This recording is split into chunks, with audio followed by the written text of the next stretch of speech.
얼마 전에 그 유튜브를 보는데 한국 그 상황을 이야기하기 위해서 몇몇 그 기자와 전문가가 나와서 이야기하는 그런 내용의 유튜브 영상을 보았습니다. 한국에 이 장사하시는 분들, 특별히 이 아주 작은 가게를 하시는 자영업자 분들이 너무너무 힘들다고 합니다. 뭐 한국뿐만 아니라 미국도 힘들죠. 근데 한국은 특별히 이 자영업 하시는 분들이 아주 많은 숫자를 차지하고 있고, 그분들이 힘들다라는 것은 한국에 사는 많은 분들이 힘들다라는 이야기를 해서 더욱더 관심을 갖게 됩니다. 근데 이 자영업을 하시는 분들의 사연이 많이 있겠죠. 그러나 이 많은 분들 중에 이제 은퇴를 하고, 특별히 아시는 것처럼 한국은 어느 나이가 되면 직장을 다니시는 분들이 은퇴를 하게끔 되어 있습니다. 밑에 분들이 올라오고 또 자리가 그렇게 많지 않기 때문에 요즘 같으면 정말 젊은 나이인데도 은퇴를 하시는 분들이 많습니다. 그래서 은퇴를 하고 나서 뭐 그냥 생활하면 얼마나 좋겠습니까만 그렇지 못하기 때문에 무엇을 할까라고 고민을 하다가 결국 새로운 직장에 가기보다는 뭐 가는 것도 어렵죠. 그래서 창업을 해서 장사를 하는 분들이 많이 있습니다. 뭐 그것뿐만 아니라 뭐 여러 가지 사연이 있어서 자영업을 시작하는 분들이 많이 있겠습니다만, 그래서 이 자영업 하시는 분들이 많다라는 것이 현실입니다. 그래서 관심들이 많으세요. 이제 내가 어떤 가게를 열고 장사를 해야 되는데 관심들이 많으셔서 그런 것에 대해서 조언을 주는 전문가들도 많고 TV 프로도 많고 또 유튜브에도 그런 것들이 많이 있습니다. 저는 뭐 장사할 마음은 없습니다만 우연히 보게 됐습니다. 근데 거기 나와서 전문가 두 사람이 이야기를 하는데요.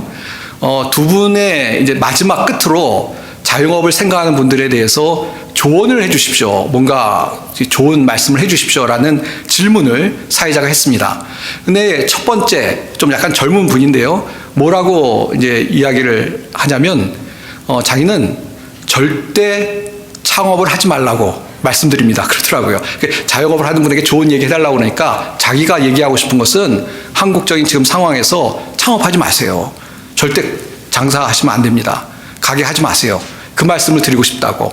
그거 할 그 힘이 있으시면 그냥 최저임금 받더라도 직장생활 하세요 라고 이야기를 하고 싶다라고 이야기를 하더라고요.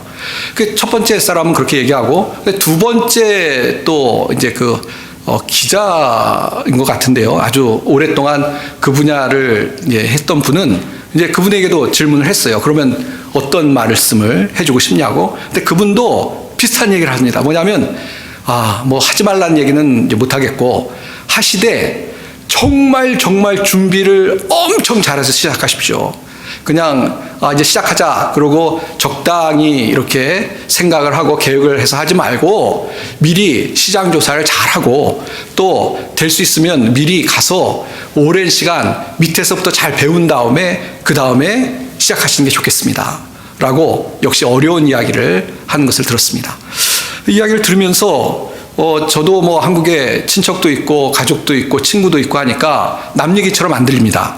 제 나이에 그 친구들도 이제 직장 뭐 대기업 다니더라도 이미 뭐 대기업에서 은퇴를 해야 되는 나이고, 그래서 남 이야기처럼 안 들리는데요. 참 이게 어렵구나. 참 어렵구나. 이거 어떻게 해야 되나 라는 안쓰러운 마음이, 안타까운 마음이 들었습니다. 왜 이야기를 드리냐면요. 그때 그 이야기를 들으면서 떠오르는 생각이 뭐냐면, 무언가 사람이 뭐 비즈니스일 수도 있고요. 어떤 비영리 단체일 수도 있고요.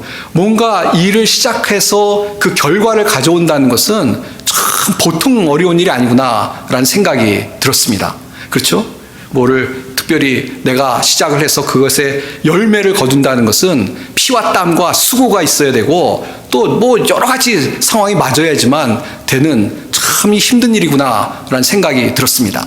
그러면서 뭐 제가 목사니까요. 그 다음에 이어서 든 생각이 뭐냐면, 우리가 하나님의 나라의 사명을 가지고 사는데, 이 사명은 뭐 비즈니스는 아니죠. 미션이죠.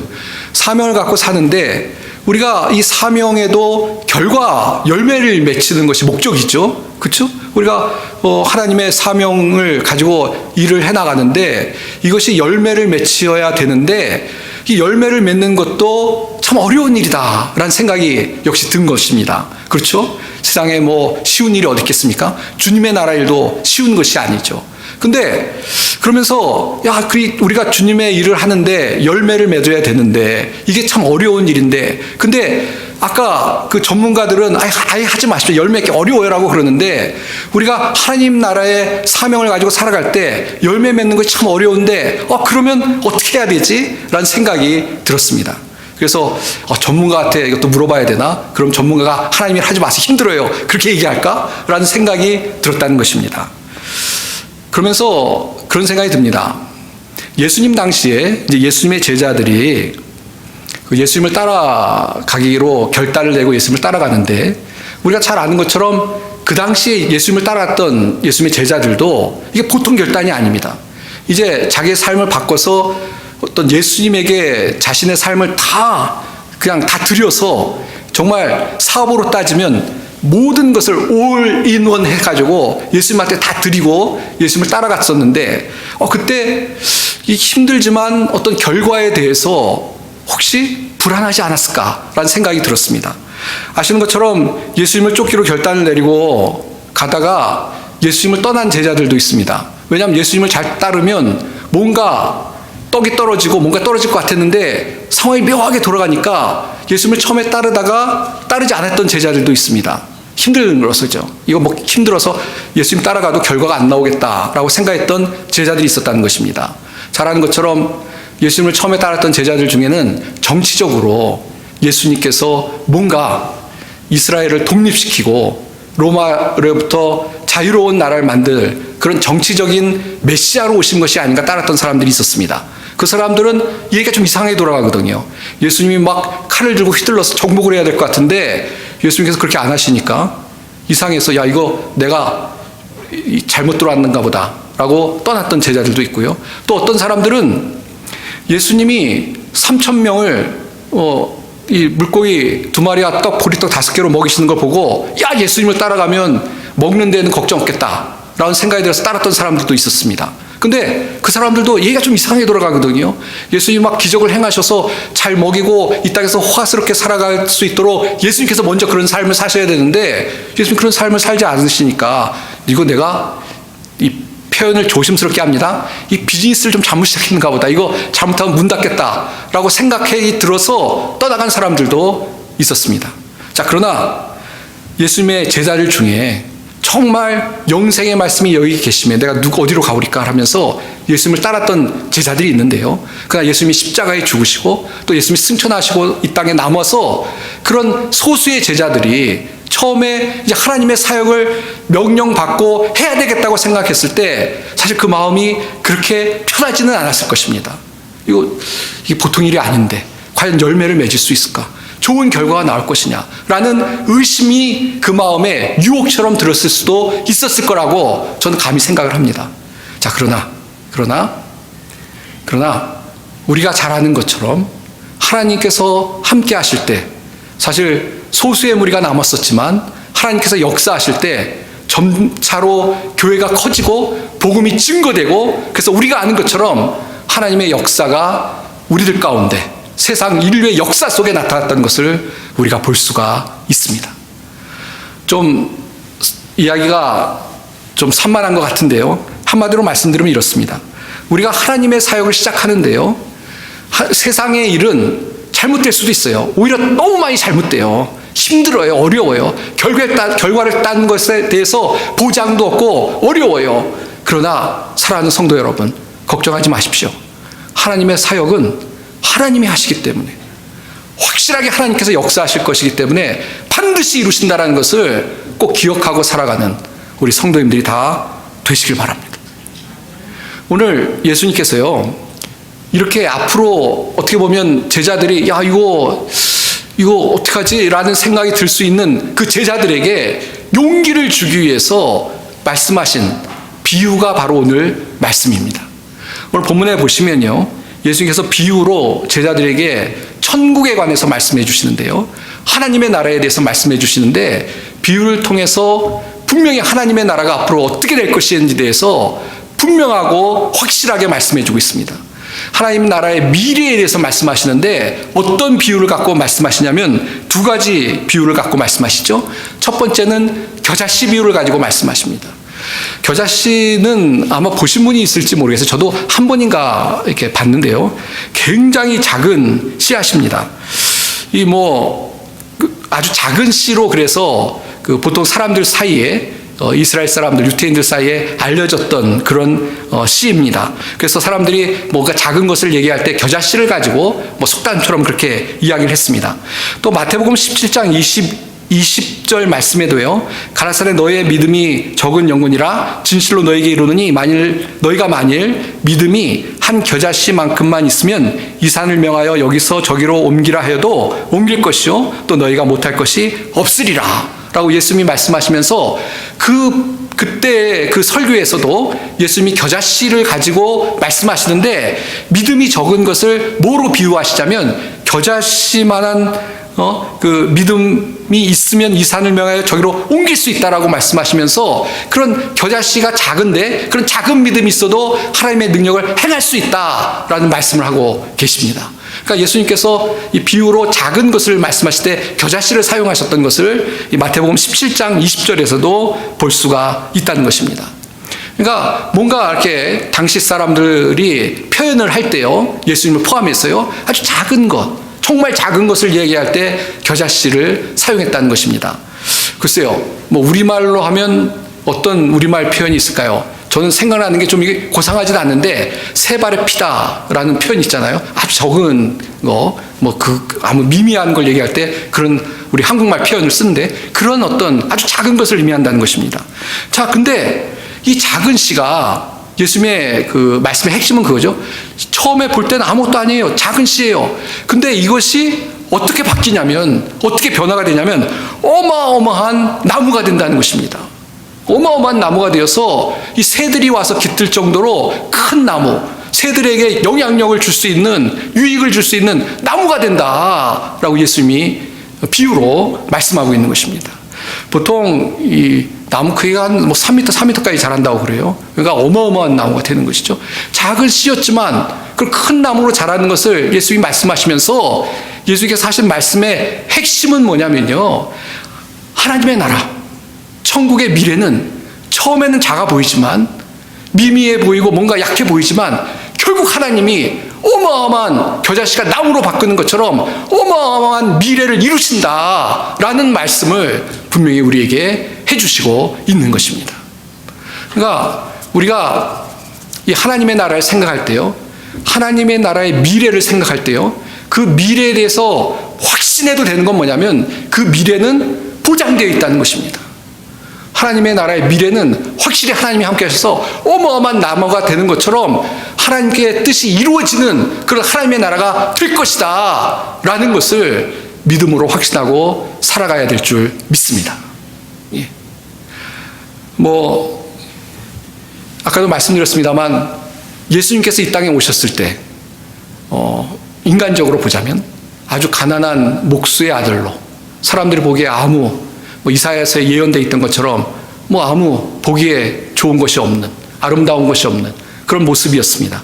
인간적으로 볼 때, 세상적으로 볼 때.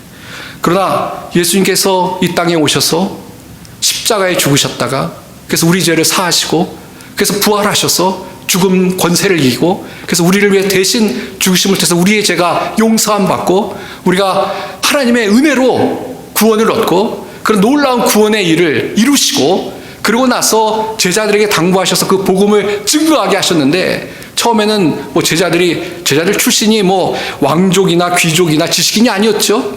그냥 너무나 평범한 어부나 세리나 오히려 평범하지도 못하죠. 세리는 열심당원이나 이런 사람들이었는데 이런 사람들을 하나님께서 붙잡아 주셔서 어마어마한 교회를 세우시고 또 복음을 증거하시고 그래서 우리가 아는 것처럼 세상을 뒤집어 엎고 하나님의 선택된 백성들을 부르시는 일들을 하나님이 오늘까지 이루어가고 계십니다. 하나님의 나라가 점점 성장하고 있는 거죠. 점점 성장하고 또 성장했다 나중엔 더 어마어마한 하나님의 나라가 완성되어지는 그때가 분명히 우리 가운데 있을 줄 믿습니다. 그래서 틸리케라는 신학자 이런 이야기를 했습니다. 갈릴리 찻잔에서 일어나는 이 폭풍우, 발음이 좀 그랬는데요. 갈릴리란 찻잔, 아주 조그만 찻잔에 비유하고 있죠, 갈릴리를. 그러나 거기에 폭풍이 일어났어요. 근데 찻잔에서 폭풍이 처음엔 별거 아니잖아요. 찻잔에서 휙 젖어서 돌아가는 게 그게 폭풍이라도 할 수 있겠습니까? 근데 그게 어마어마하게 성장을 해서 교회가 세워지고 복음이 증거되어지고 세계를 뒤집어 엎는 역사가 일어났다라는 표현을 그렇게 처음에 미미했던 것을 그렇게 표현하고 있습니다. 처음에 미미했지만 결국 하나님의 나라가 확장되어서 변화를 가져왔다는 것입니다. 우리가 잘 아는 것처럼 처음 초대교회가 로마의 로마 제국에 핍박을 받았습니다. 그래서 얼마나 많은 순교자들이 나왔는지 몰라요. 원형 경기장이 그런 곳이죠. 예수 그리스도를 부인하지 않는 하나님의 사람들이 짐승에게 찢기고 정말 처형을 당하고 했던 그런 역사적인 사실을 우리가 기억합니다. 그때는 아마 이제 기독교가 끝났을 거라고 생각하는 사람도 있을지 모르겠어요. 그러나 하나님께서 하나님의 나라를 이루시는데 그런 핍박쯤은 아무것도 아니었습니다. 그래서 결국 하나님의 나라가 왕성하게 확장됐던 역사를 우리는 기억합니다. 이와 같이 오늘날에도 하나님께서 하나님의 나라를 계속 이루어 가실 줄 믿습니다. 어떠한 세상에 핍박이 오더라도 유혹이 올지라도 결코 교회는 무너지지 않고 하나님의 나라는 계속 확장되어지고 그래서 복음을 증거하고 또 선택된 백성들을 부르시는 하나님의 역사가 이루어질 줄 믿습니다. 그러니까 이런 것이죠. 우리가 하나님의 사역을 이야기할 때 그 결과에 대해서 아무 보증이 없거나 불안해하거나 어떤 이게 어떻게 될 것인가 예측을 못하거나 그런 것이 아니라는 것입니다. 하나님의 나라의 미래는 이미 보장이 되어 있고 하나님 나라의 미래는 이미 확실하다라는 사실을 우리가 예수님의 말씀을 통해서 확신하고 살아가야 될 줄 믿습니다. 저는 그래서 지금도 기독교가 왜 이래? 교회들이 왜 이래? 이런 얘기 별로 신경 쓰지 않습니다. 물론 그런 이야기를 듣고 우리가 반성하고 회개해야 되겠죠. 회개해야 됩니다. 어떤 우리에게 좋은 충고는 우리가 받아들이고 또 회개할 건 회개하고 또 결단할 건 결단해야 된다고 생각합니다. 그러나 교회가 왜 이러지? 이래서 되겠나? 다음 세대가 어쩌고 저쩌고 이런 얘기를 많이 하는데 저는 하나님께서 이 모든 일을 지키시고 인도하실 줄로 믿습니다. 인간이 하면 수요 예배 오신 분들은 아마 아실 거예요. 인간은 똥을 쌉니다. 그러나 하나님께서는 하나님의 뜻을 반드시 이루신다는 것. 그 사실을 명심하고 두려워하거나 염려할 것이 아니라 주님 의지하고 나아갈 수 있는 우리 성도님들이 다 되시길 바랍니다. 이게 얼마나 위로가 되고 또 정말 우리에게 힘이 되는 하나님 예수님의 말씀입니까? 하나님 나라의 미래는 확실하다. 우리가 주님을 위해 사역할 때 결국은 하나님께서 이루실 것이다 라는 확실한 하나님이 주시는 말씀인 줄 믿습니다. 어떤 분은 그런 이야기를 하세요. 선교사가 가서 선교를 하다가 순교를 했어요. 이게 하나님께서 하나님 나라 미래가 확실하다고 하셨는데 왜 순교하는 일이 일어나냐? 이거 하나님 나라가 후퇴한 거 아니냐? 이런 질문을 하시는 분도 있을지 모르겠어요. 그러나 그렇지 않습니다. 그런 순교의 피를 통해서 그것이 하나님의 나라의 기반이 되어서 확장되었던 복음이 정말 들어갈 수 없었던 곳에 들어갔던 역사들을 우리가 기억합니다. 그러니까 교회건 개인이건 어쨌건 간에 씨를 뿌리고 열매를 거두는 그런 하나님의 역사는 반드시 일어난다는 것입니다. 그러니까 우리에게 주신 사역을 즉 감당하면 되는 것이에요. 우리에게 주신 어떤 하나님의 명령을 따라 순종하면 되는 것입니다. 그럼 반드시 하나님께서 그 모든 것을 통하여서 열매를 거두실 줄 믿습니다. 그 다음에 천국의 미래에 대한 또 하나 다른 예는 뭐냐면 이 누룩의 비유를 들고 계십니다. 아까 겨자씨였죠? 겨자씨가 크게 된다. 어떻게 보면 겨자씨는 좀 뭔가 양적인 것을 이야기하는 것 같습니다. 양적인 확장. 그렇다면 누룩은 뭔가 질적인 어떤 성장을 좀 강조하는 건가 아닌가 싶은데 어쨌든 간에 핵심은 똑같은데요. 뭐냐면 이것은 성장하고 변화를 시키고 하나님의 뜻을 이루신다라는 것은 똑같습니다. 우리가 잘 아는 것처럼 누룩의 비유를 하신 이유는 분명한데요. 적은 누룩이 이 밀가루 속에 들어가면 정말 큰 변화를 일으킵니다. 아마 빵을 구워보셔서 아시겠습니다만 조금만 넣으면 많이 넣을 필요도 없죠. 조금만 넣으면 이 발효가 되는 놀라운 변화의 경험들을 빵을 만들어 보면서 다 해보신 적이 있는 줄 압니다. 누룩이 굉장한 거예요. 별거 아닌 것 같은데 그냥 확 그 자체를 바꿔버리는 그런 능력이 누룩에게 있습니다. 그러니까 예수님께서 누룩을 비유를 드신 이유는 천국은 이것처럼 실제적인 변화를 갖고 오는 것이 바로 천국이라는 것입니다. 이 천국이 처음에는 누룩처럼 작아요. 우리 처음에 교회들도 작고 그러나 하나님께서 이 교회 가운데 하나님의 사람들 가운데 역사하시고 하나님이 함께 하셔서 정말 변화를 일으키는 바꾸어버리는 그런 놀라운 역사를 이루는 것이 천국의 특징이다. 천국의 확실한 미래다 라고 우리에게 말씀해주고 있는 것입니다. 우리가 너무나 잘 알지 않습니까? 복음이 들어간 곳에 처음엔 선교사가 들어가서 복음을 증거하는데요, 얼마 후에 그 복음을 통해서 교회가 세워지고 사람들이 바뀌고 변화가 되는 역사들, 하나님의 역사들이 일어나는 것을 너무 잘 압니다. 시대가 타락됐을 때 하나님의 복음을 통해서 사람들이 변화되고, 그래서 정말 하나님께 돌아오고 또 사회 자체가 바뀌는 놀라운 역사들, 우리가 역사를 통해서 확인할 수 있는데요, 예수님의 말씀처럼 정말 천국이 이런 역사를 오늘도 이루어가고 계속 이루어가서 마침내 완성되어지는 하나님의 나라의 역사가 이루어진다라는 사실을 기억하고 살아갈 수 있는 우리 모든 성도님들이 다 되시길 바랍니다. 오늘 말씀드리는 것에 결론을 이야기하자면 이런 것입니다. 예수님의 말씀인데요, 염려하고 두려워하지 말라는 것입니다. 우리가 줄 잘 쓰셨어요. 줄 잘못 쓰면 회사 문 닫을 수도 있는데요, 줄 잘 쓰셨습니다. 하나님의 나라는, 하나님 나라의 미래는 확실합니다.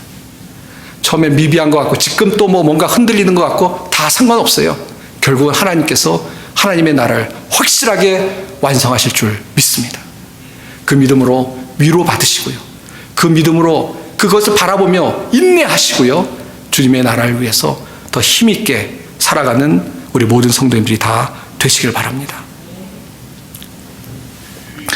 찬송가 245장, 그 시온성과 같은 교회, 죄송합니다. 시온성과 같은 교회, 그의 영광 한없다. 210장이죠. 찬송가 210장 보시면 그 가사 중에 이런 가사가 있습니다. 반석 위에 세운 교회, 흔들 자가 누구냐? 모든 원수에 엿싸도 아무 근심 없도다. 흔들 자가 없습니다. 왜? 하나님의 나라이기 때문에, 하나님의 교회이기 때문에, 하나님이 함께 하시기 때문에 우리가 이런 담대한 믿음으로 정말 주님의 나라를 바라보고 달려갈 수 있는 우리 모든 성도님들이 다 되시길 바랍니다. 이제 말씀을 맺겠습니다.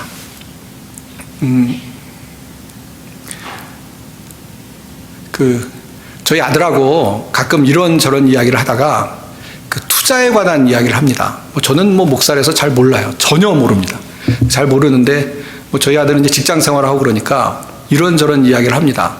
그러다가 어떤 이야기를 했었냐면요, 이거 회사 얘기를 해도 되죠? 그 아마존이라는 회사가 있습니다.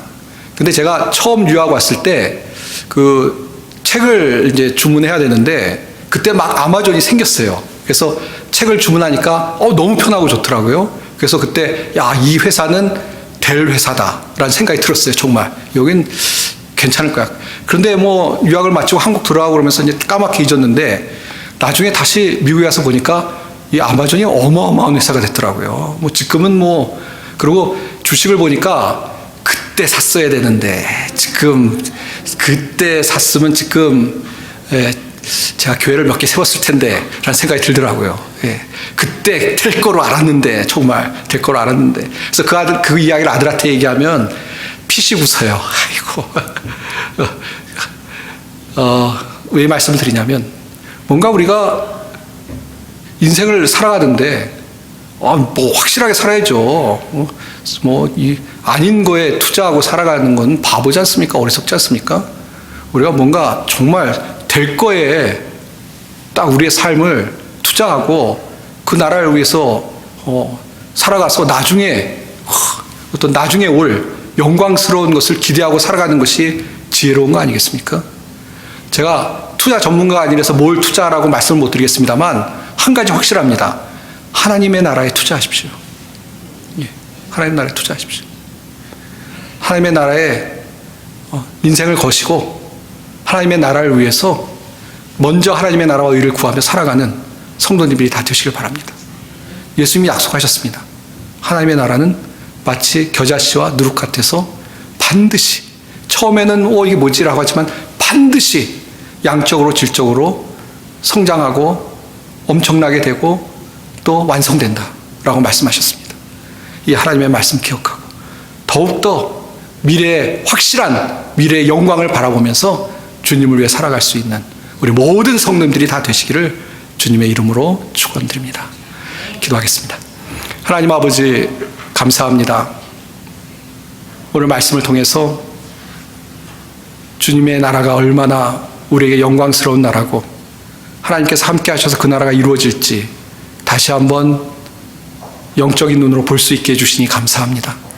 게으름과 나태함을 내려놓고 주님의 나라와 의를 구하며 살아가는 저희들이 되게 도와주시옵소서. 특별히 미약하고 힘들고 어려워도 하나님이 붙드시면 하나님의 영광이 드러날 줄 믿습니다. 우리 아이다와 한인 장로교회를 주님 앞에 올려드립니다. 하나님께서 이 교회를 통해서 오늘까지 하나님의 뜻을 이루셨는데 앞으로 더 놀라운 일들이 일어나는 교회가 될 수 있게 도와주시옵소서. 주님의 크신 사랑과 은혜를 감사드리며 우리 주 예수님의 이름 받들어 간절히 기도하옵나이다. 아멘.